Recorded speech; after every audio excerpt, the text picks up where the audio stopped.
¿Qué tal, mis hermanos? Qué gusto vernos, qué gusto verlos, porque como les decía alguna vez, ustedes me pueden ver, yo no los puedo ver, pero los puedo sentir. Puedo sentir que están aquí conmigo unidos en oración, unidos en el amor de Dios. Gracias por su presencia y espero que estén bien pues bueno, están en mis oraciones para que el Señor les ayude en cualquier problema que tengan y que siempre caminen de la mano del Señor. Hoy, pues bueno, estamos ya el lunes 30 de mayo, estamos llegando al fin de mes y como decíamos, nos acercamos ya al fin de este tiempo pascual, porque como bien les decía el día de ayer, era la fiesta de la ascensión del Señor, pero seguimos en el tiempo de Pascua. Hoy es lunes de la semana séptima de Pascua y vamos a meditar Hechos de los Apóstoles, capítulo 19, versículos del 1 al 8. Para mí ha sido hermoso meditar esta lectura continuada, porque como les decía, es como si estuviéramos ustedes y yo juntos viendo una serie en la que cada día se nos presenta una etapa de la iglesia, de cómo ha ido avanzando, de cómo nació, de cómo se ha ido fortaleciendo y cómo ha ido creciendo. Hoy seguimos después de lo que habíamos visto en la semana anterior. Dice, estamos en el tercer viaje misionero de Pablo. Apolo se quedó en Corinto, pero Pablo se va a Éfeso y continúa su camino dice que pasando por Galacia y Frigia, y llega a Éfeso, que era una de las ciudades más importantes en la época. Y aquí, de hecho, se queda un buen tiempo, 2 o 3 años se queda en esta ciudad. Incluso ya después de que se va, escribe una carta hermosa también a la comunidad de Éfeso. Sigue en contacto con esta comunidad cristiana que él formó. Y como siempre llega y empieza predicando primero a los judíos en las sinagogas. Y pasa algo muy curioso hoy porque se encuentra con 12 judíos que son gente de fe, son gente que creen en Dios, pero que solamente han recibido el bautismo de Juan. Ellos no han escuchado hablar de Jesús, curiosamente. Porque les dice Pablo, han recibido el Espíritu Santo cuando abrazaron la fe. Y ellos dicen, no, ni siquiera hemos oído ni siquiera sabemos quién es el Espíritu Santo, ni sabíamos que existía. Y dice Pablo, entonces, ¿qué bautismo han recibido? Y respondieron, el bautismo de Juan. Entonces Pablo los empieza a evangelizar con respecto a Jesús. Les dice, Juan bautizó con un bautismo de conversión, pero advirtiendo al pueblo que debían creer en aquel que vendría después de él, esto es en Jesús. Les empieza a explicar la relación entre ese bautismo de Juan con la creencia en la fe en Jesús, cómo están unidos y cómo la creencia de la fe en Jesús le va a dar plenitud a ese bautismo de Juan, porque ahora al ser bautizados en el Espíritu Santo llega a una plenitud extrema.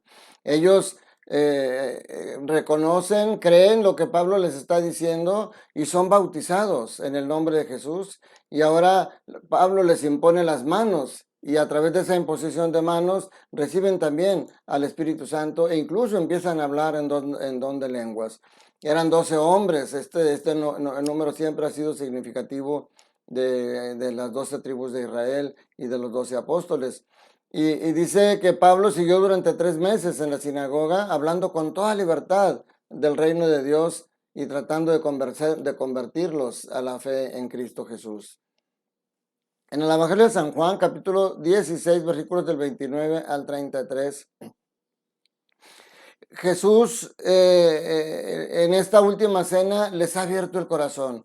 Cuando tú le abres tu corazón a una persona, tus sentimientos, tus emociones, tus inquietudes, eso genera empatía y sientes que empiezas a comprender a la persona. Porque Jesús les empieza a hablar de que va a ser entregado, de que va a ser castigado, de que lo van a llevar a la muerte, de que uno lo va a traicionar, de que todos lo van a abandonar. Entonces, como que al abrirle el corazón Jesús a sus amigos, los apóstoles, genera empatía y ahora ellos creen entenderle a Jesús lo que no entendían antes. Le dicen, ahora sí nos estás hablando claro y no en parábolas. Ahora sí estamos convencidos de que lo sabes todo y que no necesitas que nadie te pregunte. Por eso creemos que has venido de Dios. Ellos le manifiestan a Jesús que ahora sí lo empiezan a entender, que ahora sí empiezan a creer en Él. Pero Jesús parece ponerlos a prueba, parece poner en duda lo que ellos dicen porque les contesta, ¿de veras creen? ¿Y por qué hace esto Jesús? Porque sabe lo que va a venir, sabe que lo van a abandonar, sabe que la fe de ellos va a ser puesta a prueba. Y por eso ahora Él les empieza a hablar todas estas palabras. Él les quiere dar ánimos para que esa fe que va a ser puesta a prueba no desfallezca. Porque la victoria es segura. Por eso, aunque ellos se centran más en el dolor que del anuncio de la pasión y muerte, Jesús les anuncia también su resurrección. La victoria está asegurada. ¿Y saben por qué está asegurada la victoria? Tanto para Jesús como a través de esa victoria de Jesús está asegurada la nuestra. Porque Jesús les dice, ya llegó, se acerca la hora y ya llegó, en la que van a dispersar a cada uno por su lado y me dejarán solo. Pero fíjense, esto que dice Jesús, grábenlo en tu mente y grábalo en tu corazón, porque eso se hace realidad también en ti y se hace realidad también en mí. Dice, sin embargo, no estaré solo, porque el Padre está conmigo. Fíjense qué hermoso. Ahorita que estás pasando la prueba, no estás solo. El Padre está contigo y Jesús está contigo. Jesús que sabe de dolor, que es Jesús que sabe de sufrir, Él está contigo ahí a tu lado. Por eso dice, les he dicho estas cosas para que tengan paz en mí. En el mundo tendrán tribulaciones, pero tengan valor, porque yo he vencido al mundo. O sea, qué hermoso, mi hermano. No te dejes vencer por este dolor, no te dejes vencer por este sufrimiento. Esto que le está pasando a Jesús, por eso se les dice, le está dando ánimos para que cuando sea por esta prueba no desfallezca. Estas enfermedades, esta pandemia que gracias a Dios parece que va poco a poco desapareciendo. Pero este dolor de la pérdida de un ser querido, esta cruz que me toca llevar en este momento por alguna situación que esté pasando, esta cruz que te toca llevar a ti, todo eso tiene sentido en Jesús, en la cruz de Cristo. Y Jesús dice, aunque tú te sientas solo, no te dejes caer en la depresión, porque nunca, óyelo bien, nunca estás solo. El Señor Jesús está ahí. Es natural que puedas sentirte solo en el momento del agobio. Jesús, por eso Jesús dice en la cruz, Padre mío, ¿por qué me has abandonado? No porque realmente se sienta solo, sino porque siente esa sensación de soledad, de todo en su contra, en el dolor y en el sufrimiento. Así puedes sentirte tú, así me he sentido yo. Ese momento de soledad en el dolor y en el sufrimiento me puede hacer que pierda la paz y puede hacer que caiga en la depresión. Cuando tú estás deprimido, todo lo ves oscuro. Nada parece tener sentido.